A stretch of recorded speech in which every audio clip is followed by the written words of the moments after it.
il fait super beau. Donc les joueurs sont contents, la terre battue est excellente, énormément de monde, beaucoup plus que les autres années. Donc tout va bien. Bon, malheureusement, Chloé Paquet a été sortie et bien d'autres françaises, mais bon, il en reste. Hein. Il en reste encore, il reste encore. Comment s'appelle-t-elle? Myrtille Georges, Océane Dodin, Parmentier, Razano, etc.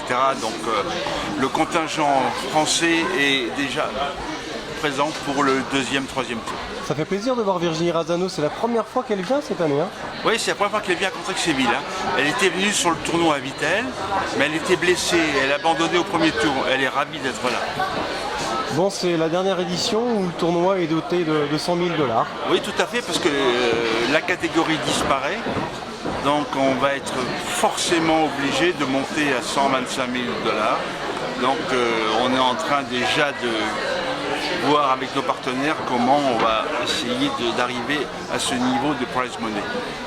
Il y a d'autres tournois qui disparaissent et c'est dur de réunir les fonds. Oui, nous on a la chance d'avoir énormément, disons, de partenaires moyens. Quand je dis moyens, c'est pas la qualité des partenaires, au niveau de leur rapport financier. Alors que dans d'autres tournois, ils ont des partenaires principaux qui financent pratiquement 80% du tournoi. Et ces partenaires sont en train de s'enlever du tennis féminin.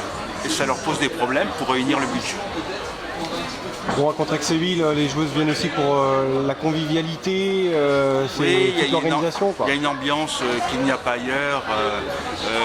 Les gens se mettent en quatre pour que les joueuses soient ravies.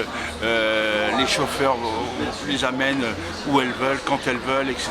Donc elles sont très contentes. Hier, Parmentier a voulu faire quelques soins au terme, on l'a emmenée tout de suite. Elle a été reçue. Les joueuses sont ravies. Bon, il y a des animations dans ce village partenaire. Oui, il y a les animations habituelles. Il y a par exemple la soirée barbecue qu'il y avait hier soir, il y avait 240 personnes. Il y a la soirée partenaire de vendredi. On remercie tous nos partenaires, du plus petit au plus gros. Et samedi, la fameuse soirée blanche, alors qui est l'apothéose, le feu d'artifice des soirées du tournoi. Est-ce qu'il y a Younes qui revient ou pas Non, on a Julien Bouter qui vient vendredi faire une petite conférence. Julien Bouter qui est le directeur du Moselle Open, donc est un ami et qui va venir parler un petit peu du tennis en général.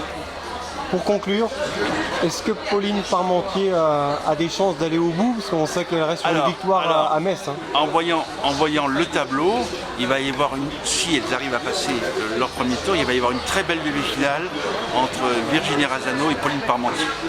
La dernière finale à Moulins-les-Metz. Voilà. Donc si c'est comme ça, on aura au moins une Française en finale. Oui, puis il y aura quand même de l'enjeu, parce qu'il y a la finale de la Fed Cup derrière, il y a une sélection qui est en jeu. Hein. Il y a 140 points vainqueurs. Ce qui est important, c'est qu'il peut les faire monter d'une vingtaine de places. Voilà.